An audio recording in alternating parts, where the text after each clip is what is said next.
know what is design thinking. It is a process of understanding the needs of the user. So we have 5 stages in design thinking. What are they?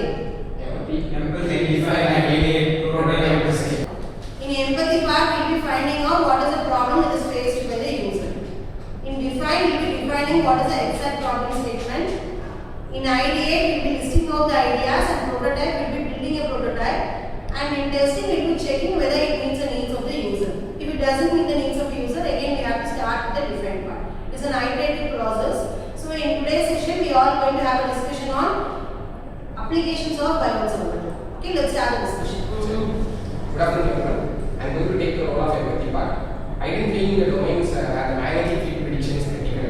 Electrical engineers designing the inductors and the transformers, and electronics engineers working on PCB parts, and biomedical engineers works on MRI design. Power system engineers working on transmission lines. Now we call Varunaditya to continue the discussion. Myself, Varunaditya. I am take upon second stages of design thinking.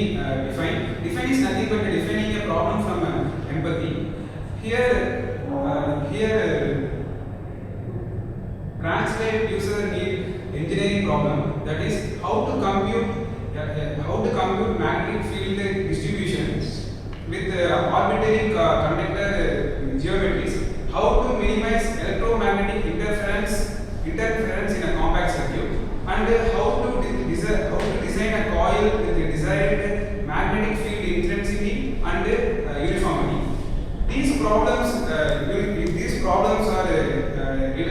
fundamentally related on Biot-Savart Law, and these problems are related to current elements to electromagnetic contributions. Next stages will be explained by our case. I am Veeraj and I am going to state the ideate part, and we will be using the current-carrying conductors such as wires and solenoids for the power systems, and we have been moved on to the designing the coil, and we have been using the heavy wall coil for the uniform systems, and the electromagnets have been used in the device such as relays. And then we will be started with the biomedical system such as MRI scan and neural analysis. Then we have been move on to learn about the electromagnets, which is being used for removing the noise in the PCB circuit boards. And finally, we have been learned and studied about the wireless communication system. Then next, we have been studied about the wireless power system by using the inductor coil coupling. Next, I will calling upon my teammates. I am Subhas and I will be stating the fourth part of the design thinking, which is the most important, that's the prototype.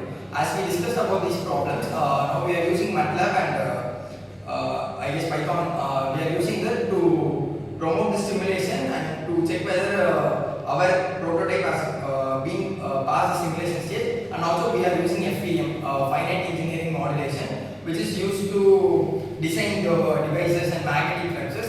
And you might also wonder, we are using physics Biot-Savart Law. We are studying the EMF subject. We are using it to produce these magnetic coils and recover the systems and the problems faced by the users in the day-to-day life. Biot-Savart Law plays a key role in these problems. Engineering is not only about theory, it's also about practical knowledge and solving the real-world problems. Now I call upon my teammates Prakash to discuss about this. Good afternoon everyone, I am Sinha Prakash. Now I am going to take the role of testing, validation and iteration.